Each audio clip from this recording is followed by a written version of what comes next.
Bonjour, je suis Richard Gray, je suis responsable technique, sécurité et logistique pour l'IUT à Elbeuf et je suis également naturaliste à la LPO, Ligue pour la protection des oiseaux de Normandie.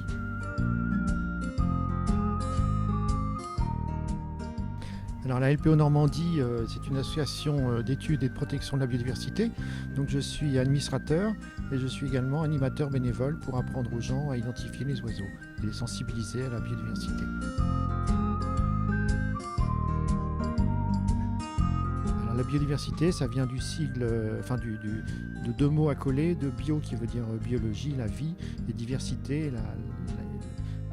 les différentes biodiversités. Donc il y a plusieurs biodiversités, il y a la biodiversité spécifique, donc c'est le nombre d'espèces qu'il y a sur Terre, donc au niveau de tout ce qui est vivant. Donc ça peut être les insectes, les plantes, les bactéries. On découvre plein de choses, on n'a pas découvert sur Terre toutes les espèces, il y a encore des quantités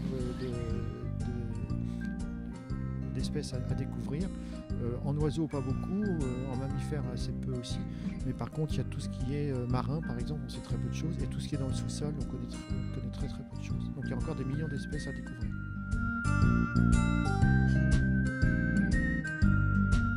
Alors en ce qui concerne le site d'Elbeuf, il y aurait beaucoup à faire. Il pourrait y avoir de la pose de nichoirs, il pourrait y avoir de donner à manger aux oiseaux en hiver, il pourrait y avoir un bassin d'eau pour que les oiseaux puissent boire et se laver. Il pourrait y avoir des plantations de plantes favorables à la biodiversité, aux papillons, autres insectes pollinisateurs. Et puis pour les oiseaux, voilà quelques petites actions qui pourraient être mises en œuvre. On pourrait notamment, l'établissement pourrait se mettre en refuge LPO, qui est une démarche volontaire avec des préconisations de gestion. Et voilà.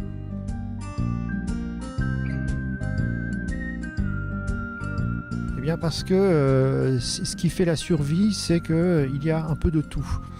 Et si on est dans un milieu avec très peu d'espèces, on fragilise le système. L'union a fait que c'est grâce à cette diversité qu'on a pu survivre. Et si on limite cette diversité, on se fragilise et dès qu'il y aura une attaque naturelle ou pas, eh bien on sera mis en difficulté.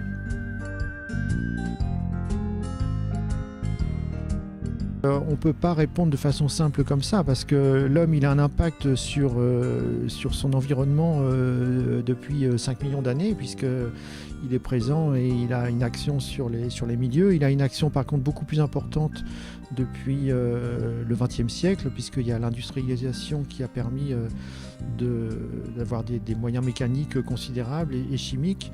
Donc l'effondrement de la biodiversité est extrêmement marqué depuis les années 60 et notamment surtout à cause de l'agriculture, des pratiques agricoles et donc le remembrement et puis les utilisations de pesticides.